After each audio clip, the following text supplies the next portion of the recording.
Hi everybody, Trump's inauguration is going to take place. What do we expect? Being in India, Trump's ascent to power means several things to people in India. Some of them are rejoicing, some of them are wondering, some of them are dreading the prospect of a Trump presidency. It is all because of various reasons, and the first and foremost, when we speak of America in the perspective of an Indian, is always about the H1B visas. What does it mean for the future H1B visa seekers?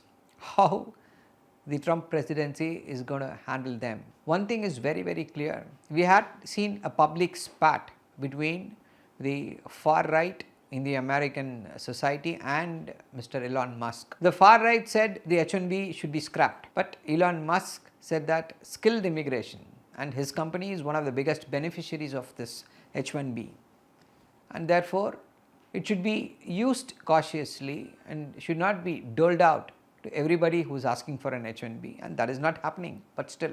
And immediately after what Mr. Elon Musk said, Donald Trump, the president-elect, also endorsed the view of Mr. Elon Musk and said, yes, H1B has to be used judiciously. So what do we expect?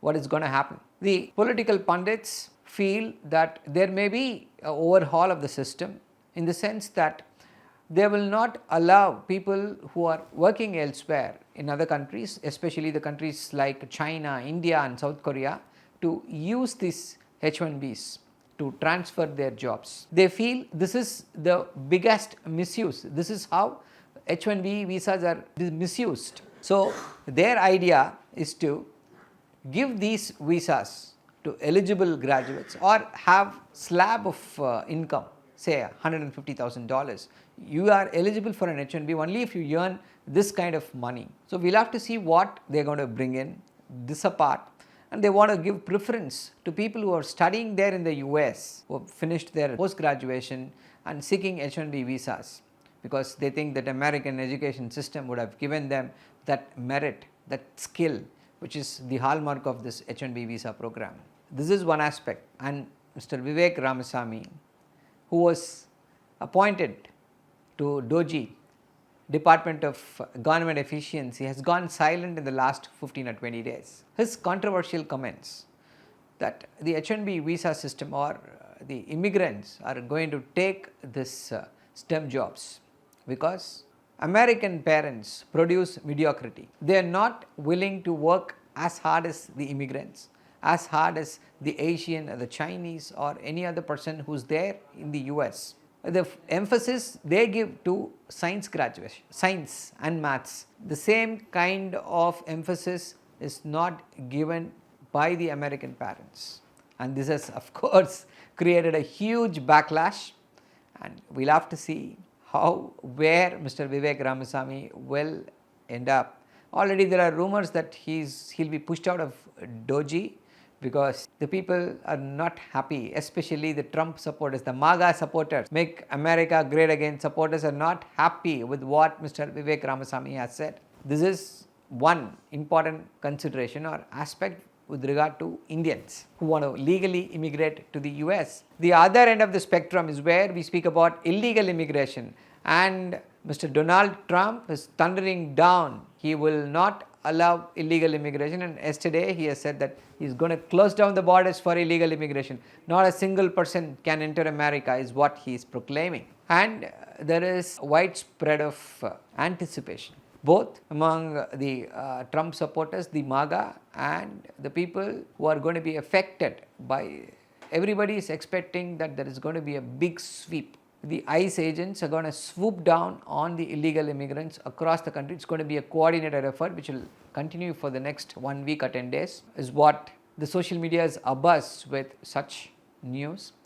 And we'll have to see again what's going to happen after the inauguration. Definitely there is going to be some huge action because Mr. Trump will want to ensure that he walks the talk, that he has done something. At least he'll also want to be seen as he has done something, and that is going to be because he ran on that plank of illegal immigration. The next 10 days are going to be very interesting. We're going to watch how they're going to do this, and on all these aspects, the most beautiful thing or the counterbalance against all this radical things is the American judicial system.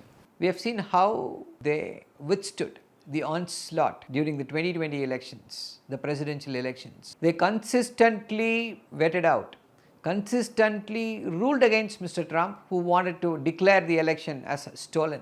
The judges stood steadfast and followed the law and ensured that Mr. Joe Biden, the legally elected person, became the president. And even now, we also should not forget in how the courts stalled Mr. Trump's diktat that immigrants should not be allowed from people from Muslim countries. When we are speaking about the Trump's presidency, there's another big claim is that he's going to impose tariffs on China and other countries. And definitely India, if there is going to be a tariff, definitely India is also going to be under that, and India will be badly affected by this tariff regime. But people in the US are saying that this tariffs is not a good idea, it's a bad idea as it will only increase the price of the products. It's not the Chinese or the Indians or the Korean or the Japanese products that will be impacted. It is ultimately the Americans who will be impacted because the price of these tariffs will be passed on to the ultimate consumer. You are not going to make America a manufacturing destination anytime soon. Even if you are going to plan it now, it will take another 20-30 years. So now the only way out is there to preserve the supplies that are coming to America. But Mr. Trump is going on claiming without explaining how he is going to do that. So the presidency, the start of the presidency, there will be a lot of talk about how these tariffs are going to be imposed, if at all. We'll have to wait and see how this is going to pan out. Which is creating a lot of ripples is the fact that Mr. Trump wants Canada to be the 51st country, 51st state of the United States of America, and the MAGA are very happy because it is going to make America great again.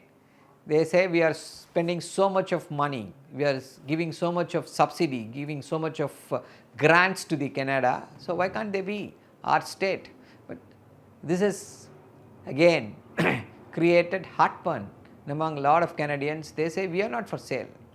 We don't want to be the 51st province of America. We are a separate country and we will remain so. Trump claims that Canada has to be the 51st state. I don't think it is a possibility with the current international law setup and the way the sovereignty of a country cannot be wished away with.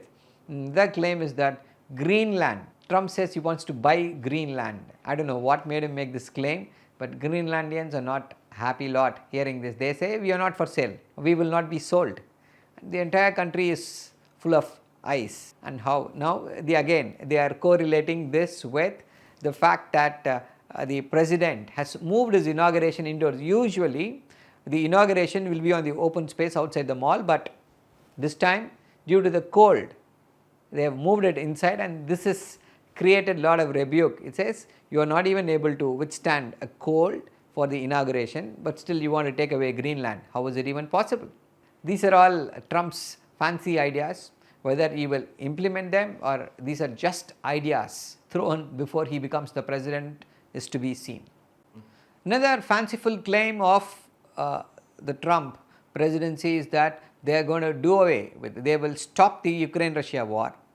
How are they going to do this? 2016 there was already this kind of wild allegations that the Russians wanted, especially Mr. Putin wanted Donald Trump to be the president, and that is why they interfered with the elections and meddled in the elections.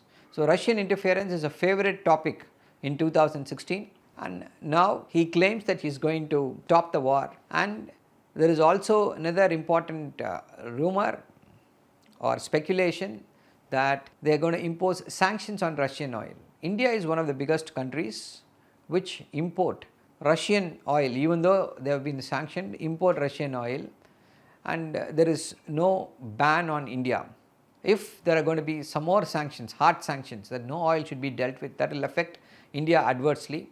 This is also, we are keeping our fingers crossed how this Russia-Ukraine war is going to be handled by the Trump presidency. We'll have to wait and watch. So it's going to be exciting next 10 or 15 days. We'll keep you updated what's going on and how it is going to affect us. Thank you.